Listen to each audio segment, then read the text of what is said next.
ஐயா உண்டு. அகிலம் கல்வி சாலை ஆராய்ச்சி நிறுவனத்தில் இணைந்திருக்கின்ற அனைத்து அன்பிள்ளங்களையும் அன்போடு வரவேற்று நாம் இன்றைய விருத்த பகுதிக்குள் செல்ல இருக்கின்றோம்.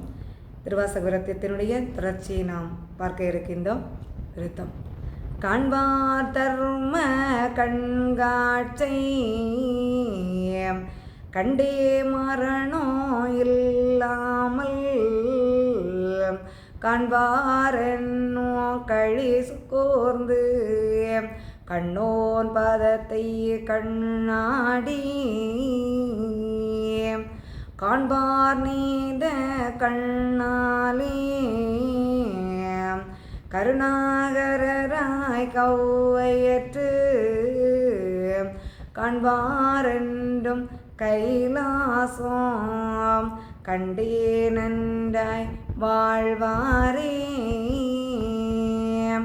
விளக்கம். ஐயா சொல்லி இந்த ஆகமப்படி நடந்தவர்கள், இது ஆகமத்தை பிறருக்கு தெரியும்படியாக செய்தவர்கள், இதை ஏடாக சேர்த்து மக்கள் மேலும் மேலும் அறிந்து கொள்ள வேண்டும் என்று அங்கே தெளிவுபடுத்தியவர்கள். இவர்கள் எல்லோரும் தர்மபதி அந்த ராஜ்யத்தை அடைவதோடு மட்டுமல்ல, அவர்களுடைய கண்ணாலே கண்டுகொள்ள காணுமப்பா கண்ணாலே அங்கே அந்த சிறப்பு என்று ஐயா சொன்னபடி அந்த சிறப்பையும் அவர்கள் கண்டுகொள்வார்கள்.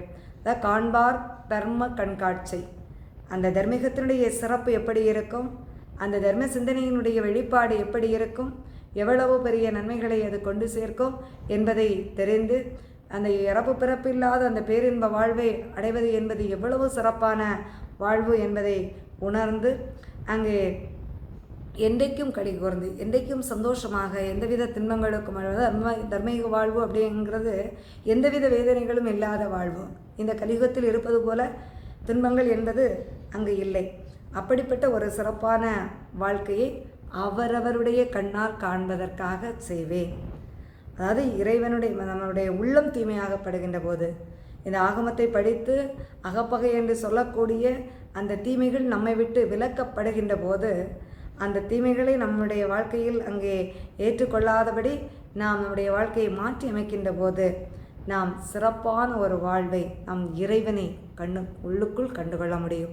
எப்படி ஒரு கண்ணாடியை நாம் பார்க்கின்ற போது நம்முடைய முகம் தெளிவாக எந்தவித மாறுபாடும் இல்லாமல் தெரிகின்றதோ, அதுபோல அந்த இறை தன்மையை நாம் நம்முடைய உள்ளத்திலே உணர்ந்து நம்முடைய கண்ணாலேயே நாம் என்ன செய்ய முடியும், கண்டுகொள்ள முடியும். தான் சொல்ல காண்பார் நீத கண்ணாலே கருணாகரராய் கவ்வையற்று எந்த விதமான துன்பமும் இல்லாமல் இந்த உலகில் இறைவனை கண்டு நாம் மகிழ்ச்சி அடைந்து இருக்க முடியும். அதோடு காண்பார் என்றும் கைலாசம் என்று சொல்லக்கூடிய அந்த தர்மபதி வாழ்வையும் நாம் சிறப்போடு கண்டுகொண்டு சிறப்பாக அந்த பதி வாழ்விலும் வாழலாம் என்பதை ஐயா இங்கே நமக்கு இந்த திருவாசக விருத்தத்தின் மூலம் தெளிவுபடுத்துகின்றார்கள்.